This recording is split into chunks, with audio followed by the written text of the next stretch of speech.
नमस्कार मित्रांनो, आज आपण पुन्हा भंडारा एक्सप्रेस त्या डिजिटल व्यासपीठावर आलेलो आहोत आणि आज आपण एक पुन्हा नवीन विषय घेऊन आपण इथं आलेलो आहोत.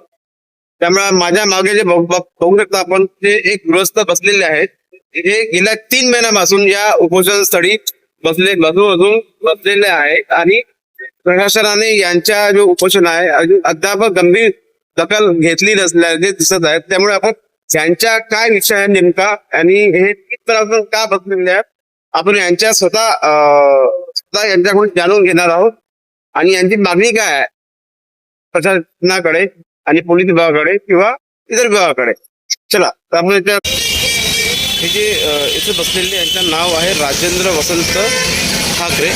हे गेल्या 2025 म्हणजे 16/12/25 तर आज तारीख आहे 16/3/2026. या अख्ख्या पूर्ण 3 महिने झाले यांच्या उपोषणाला आणि यांच्याकडे बघा, यांच्याकडे साधा छत पण नाही आहे. आपण जर एखादा उपोषण बघतो तर निदान वरती एखादा मंडप तरी राहतो, परंतु हे इतके हालाखलीचे आहेत की यांच्याकडे साधा मंडप टाकायला देखील पैसे नाही आहेत. त्यामुळे यांची परिस्थिती बघून समजतं की यांना किती गरज आहे यांच्या उपोषण सोडवण्याची. शासनाला आम्ही विनंती करतो की यांच्या जो प्रकरण आहे यांच्या प्रकरणाला दखल घेऊन यांची तात्काळ यांचा निराकरण करण्यात यावं आणि यांचा जो उपोषण आहे हा निरंतर 3 महिन्यापासून सुरुवात आहे, यांनी यांचा उपोषण हा तात्काळ सोडण्यात यावा अशी आमची मागणी देखील आहे. आणि यांच्याकडे नेमका काय प्रकरण आहे हे तुम्ही बघू शकता. याच्यावरती लिहिलेलं आहे की योगेश कुंभेशकर साहेब यांना जेव्हा त्यांनी पत्र वगैरे व्यवहार केला होता तेव्हा हे बघा 2022 पासून यांच्या प्रकरण पेंडिंग दिसत आहे. त्यानंतर त्या खाली आहे गैरहजेरीबंदी कोणतरी आणि हिमोशिवाय विशालिया खेडीकर नावाचे कोणते गृहस्थ आहेत असं यांच्या निवेदनावर दिसत आहेत. तर आपण यांच्या वतीने जाणून घेऊ की यांचा काय नेमका प्रकरण आहे आणि काय विषय यांच्याला. तुमचं नाव सांगा आणि काय नाव.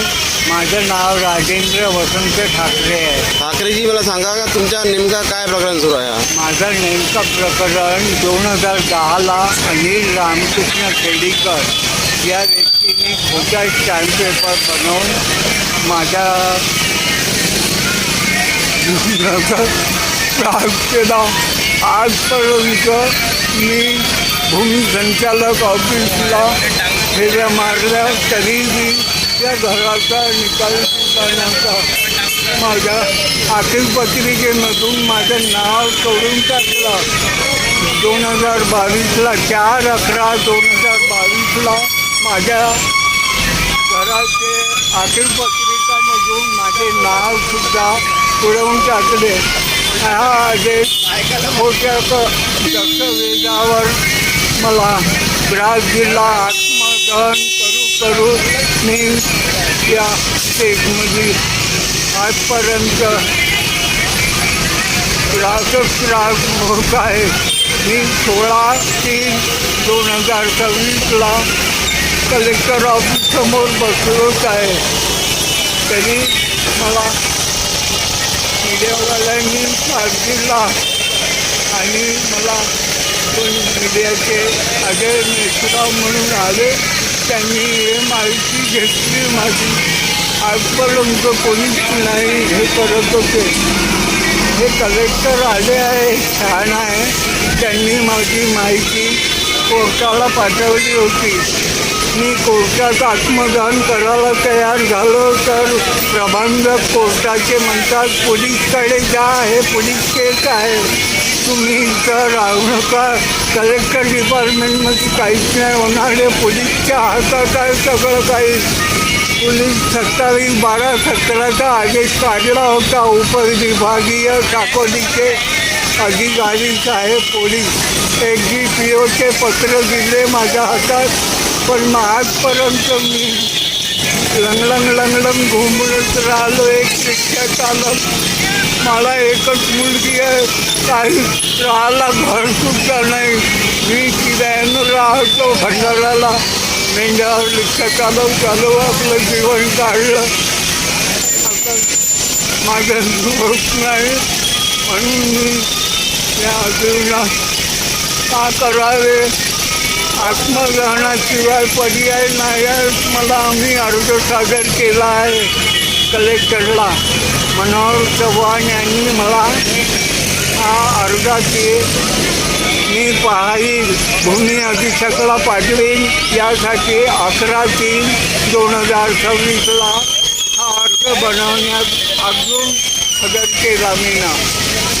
आता याच्यानंतर पाहोरीन मी माझ्या घराचे कागद माझ्याजवळच आहे परिपूर्ण. 15 वर्षाचे कागदपत्र पूर्ण रेकॉर्ड आहे माझ्याजवळ.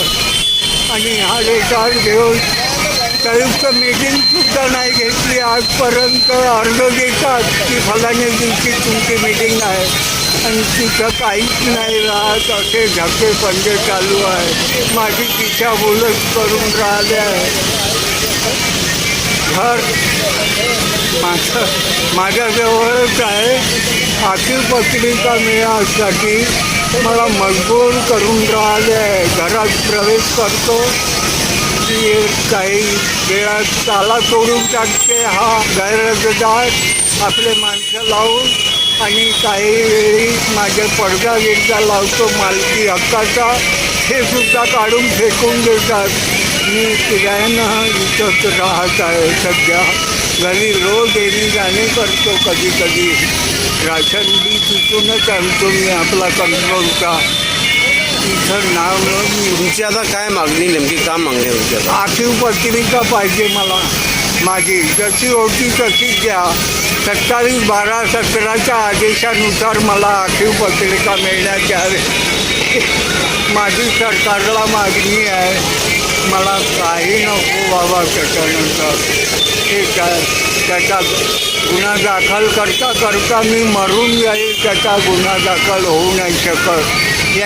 माझ्या घरच्या लोकांनी बी खूप त्रास दिला आहे. त्याच्यात मंदा विठ्ठल काटोळे, ज्योती संजय ठाकरे आणि साक्षी संजय ठाकरे या तिघांना धरून त्यांनी खोटा रजिस्टर करून माझ्या जीवनाचा पूर्ण खेळ केला आहे मरण्यासाठी.